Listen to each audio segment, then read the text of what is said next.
Iggy was a young man of 16 and had just gotten his first car, a beautiful baby blue finned car. On the night of his high school dance, Iggy picked his girlfriend up and wrapped her in his Letterman jacket, green and white. It was early October, a few weeks after his 16th birthday.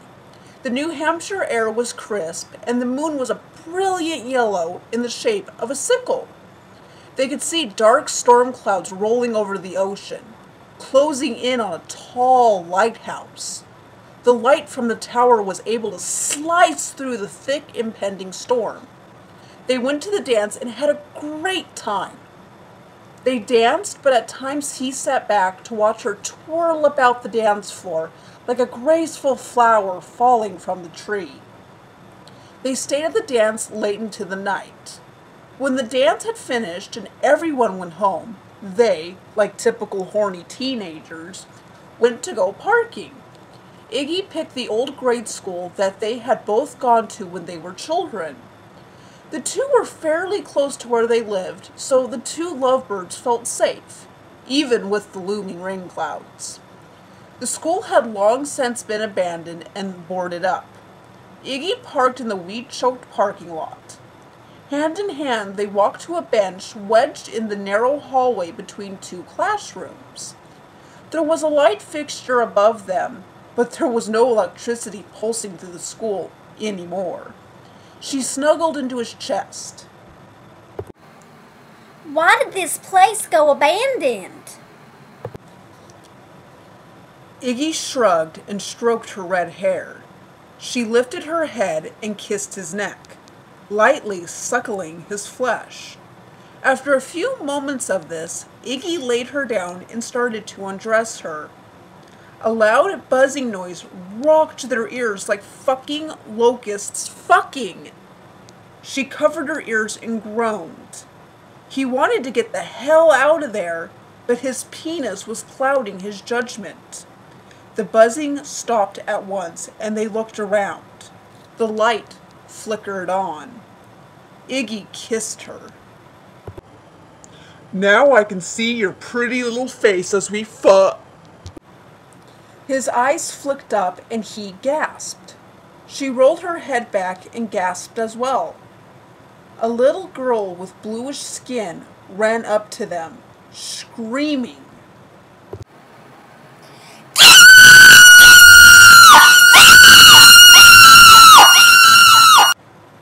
She ran past them and back into the shadows where she vanished.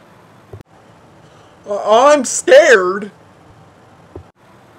She grabbed his dick in her hand. Fear turns me on. After they fucked, they sat on the red wooden bench, half dressed and talking late into the night. They saw it had started to rain a cool mist. They were under a small roof attached to the hallway. When the small breeze would blow, it would give them a light, wet kiss. Maybe we should get going. She yawned. She was tired. Iggy was tired too. Suddenly, something moving to their left caught their eye. 2 feet away, someone was crawling on their stomach. It seemed glitched almost. It couldn't come into the light. They both stared in horror, no one saying anything. Iggy grasped his girlfriend's hand. They watched as the thing towed to the border of the light. It was humanoid looking, a dark purple color with no clothes on. It was laying flat on its belly, its arms down, held close to its waist. But what frightened Iggy the most was the way it moved and the structure of its legs. It was inching forward, moving nothing but its feet and the legs. The absolute horror! If you look at normal human knees, the knees bend forward. This thing's knees were reversed. The fucking joint bent back and away. They stared at the crawling creature for several seconds. That's when they both noticed they had stopped breathing, and the only sound was that of the misty rain falling. The head of the thing looked up, and Iggy saw nothing but black pools where the eyes should be. Iggy's girlfriend and himself jumped off of the red wooden bench and lunged towards the car about 50 feet away. There were several seconds of panic when Iggy couldn't get the car to start, and he was beyond pissed terrified to look up. Iggy didn't want to see it closing in on them. He didn't want to see those knees bending in the wrong direction and those black, soulless eyes. He kept his head down and looking at the steering wheel. The car engine turned and caught. They tore off into the night. Iggy called his older brother from his girlfriend's house and told him about what had happened. Her folks allowed him to stay there with her until the sun came up in a few hours. The two waited and passed the time by telling her folks the story, which scared her folks badly.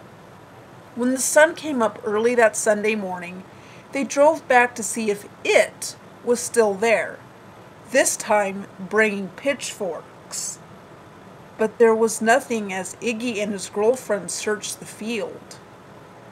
As they poked around the bench where they had been sitting on earlier, there were large, bare footprints that had tracked through the mud all around the very bench they had been on. Iggy remembered that they both had their shoes on. Every once in a while, Iggy would get brave enough to go back to that school late at night. Never alone, though. He wasn't that brave. Iggy would sit on that wooden bench, searching the area. But Iggy never saw it again.